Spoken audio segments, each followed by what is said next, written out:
सुप्रभात प्रिय विद्यार्थियों, 7वीं कक्षा के द्वितीय पाठ दुर्बुद्धि विनश्यति के प्रथम वीडियो में मैंने ये कहा था कि वह कछुआ किस प्रकार से अपने दोनों मित्रों को बोलता है कि मैं जैसे कहता हूँ वैसा ही कीजिए। अब इस वीडियो में मैं उससे आगे की चर्चा करने जा रहा हूँ, ध्यान से देखिएगा। एवं काष्ठदंडे लंबमानं कूर्मं पौराः अपश्यन्। एवं इस तरह से काष्ठदंडे लंबमानं, लकड़ी के डंडे में लंबमानं लटकते हुए, कूर्मं कछुए को, पौराः ग्वालों ने, अपश्यन् देखा। एवं इस प्रकार काष्ठदंडे, लकड़ी के डंडे में लंबमानं लटकते हुए, कूर्मं कछुए को, पौराः ग्वाले भी बोल सकते हैं या नगरवासी, नगर में रहने वाले लोगों ने, अपश्यन् देखा।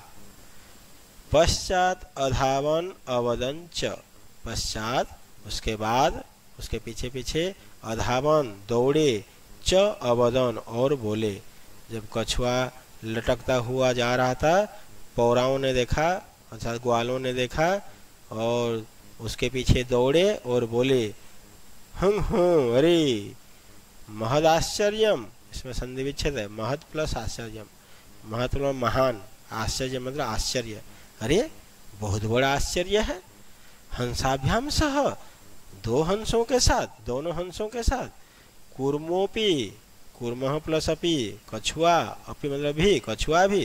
अरे दोनों हंसों के साथ, कूर्मोपि, कछुआ भी उड्डीयते, उड़ा जा रहा है। कश्चित् वदति, कह प्लस चित्, कश्चित् का मतलब होता है कोई, वदति बोलता है। यद्ययम, यदि प्लस अयम, यदि मतलब यदि, अयम मतलब यह। कश्चित् वदति कोई बोलता है, यदि अयम कूर्मः, अगर यह कछुआ, कथम अपि किसी भी तरह से, निपतति गिर जाता है। नि उपसर्ग पत धातु है, लट लकार। यदि कोई बोलता है, यदि यह कछुआ किसी भी तरह से निपतति गिर जाता है, तदा तब अत्रैव पक्त्वा खादिष्यामि। अत्रैव, अत्र प्लस एव, यहीं पर ही, पक्त्वा, पच धातु कत्वा प्रत्यय, यहीं पर ही पकाकर, खादिष्यामि खा जाऊंगा। खादिष्यामि बच्चों ये क्रियापद है। धातुओं के जो रूप होते हैं वो क्रियापद कहलाते हैं और जो शब्द रूपों के प्रथमा विभक्ति वो कर्तृपद। तो उनमें से कोई कहता है, अरे यदि ये कछुआ किसी तरह से गिर जाते हैं तब तो यहीं पर पका करके खादिष्यामि खा जाऊंगा। अपरः अवदत्, दूसरे ने बोला, सरस तीरे, संधि विच्छेद है, सरह प्लस तीरे। सरह मतलब तालाब, तीरे मतलब किनारे या तट पर, नहीं तालाब के तट पर दग्ध्वा, जला करके या पका करके, खादिष्यामि खाऊंगा। दूसरे ने बोला, तालाब के तट पर जलाकर खा जाऊंगा। अन्यः अकथयत्, एक और तीसरे व्यक्ति ने बोला, अन्य अकथय, अन्य ने कहा, गृहं नीत्वा भक्षयिष्यामि इति, घर ले जा करके खाऊंगा इति, इस प्रकार मैं तो इसे घर ले जा करके खाऊंगा। तेषां तद वचनं श्रुत्वा कूर्मः क्रुद्धः जातः। तेषां उनकी, उन सभी लोगों की, तद वचनं श्रुत्वा उस वचन को सुनकर, कूर्मः क्रुद्धः जातः, कछुआ गुस्सा हो गया, क्रुद्ध क्रोधित, जातः हो गया। उनकी उस वचन को, उनके उस बात को सुनकर कछुआ बहुत क्रोधित हो गया। मित्राभ्याम दत्तम वचन, मित्रों के लिए दिए हुए वचन को विस्मृत्य भूल कर, मित्रों के लिए जिसने, उसने जो मित्रों को वचन दिया था मैं कुछ नहीं बोलूंगा, इस वचन को, मित्रों के लिए दिए हुए वचन को विस्मृत्य भूल कर, स अवदत् वह बोला, यूयम भस्म खादत। यूयम ये कर्ता पद है, खादत क्रियापद है। तुम सब भस्म खायत, तुम सब राख खाओ। मुझे तुम सब क्या खाओगे, तुम सब राख खाओ।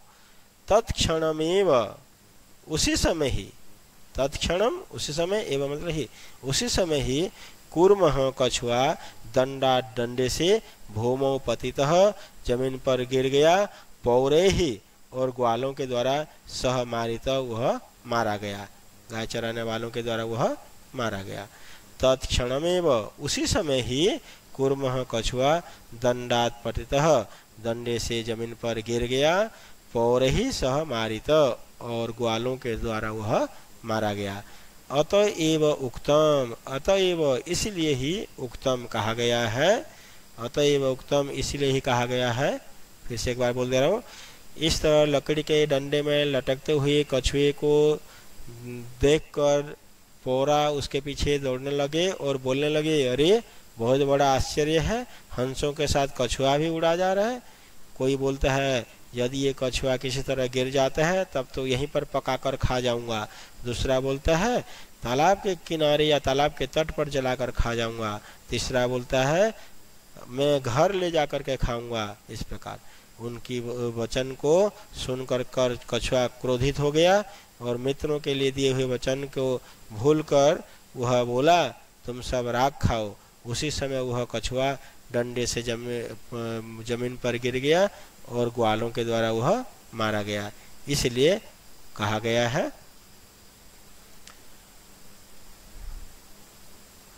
सुहृदं हितकामानां वाक्यं यो नो अभिनंदति स कूर्म इव दुर्बुद्धि काष्ठाद् भ्रष्टो विनश्यति।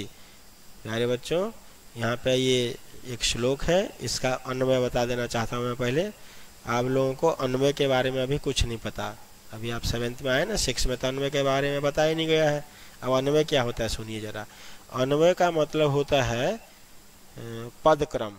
श्लोक में सारे शब्द सारे पद इधर उधर दिए हुए रहते हैं, उन पदों को क्रम से लिखना ही अन्वय कहलाता है। इसमें 2 शब्द है, अनु प्लस अय। अनु मतलब पीछे, एक एक शब्द के पीछे एक एक शब्द लगाना ही अन्वय कहलाता है। तो देखिए अन्वय को, यो हितकामानां सुहृदं वाक्यम न अभिनंदति स दुर्बुद्धि कूर्मो इव काष्ठाद् भ्रष्टो विनश्यति। पहले संधि विच्छेद देख लेते कौन कौन से है इसमें। एक ही संधि विच्छेद शब्द है, नाभिनंदति। न प्लस अभिनंदति, न मतलब नहीं, अभिनंदति मतलब अभिनंदन करता है अर्थात उनको मानता है। न अभिनंदति नहीं मानता है। अब देखिए, यो हितकामानां सुहृदं वाक्यम न अभिनंदति। यो मतलब जो व्यक्ति, जो आदमी। हितकामानां भलाई की कामना करने वाले, सुहृदाम, सुहृद कहते हैं मित्र, इसमें षष्ठी बहुवचन है। सुहृदाम का मतलब मित्रों के। वाक्यम बात को, न अभिनंदति नहीं मानता है, अर्थात स्वीकार नहीं करता है, मानता नहीं है। स वह दुर्बुद्धि कूर्म इव, दुष्ट बुद्धि वाले कछुए की तरह। इव मतलब तरह, कूर्म मतलब कछुए। वह दुष्ट बुद्धि वाले कछुए की तरह काष्ठाद् भ्रष्टो, काष्ठात् लकड़ी से, भ्रष्ट मतलब दूर होकर, छूटकर, विनश्यति मारा जाता है अर्थात उसका विनाश हो जाता है।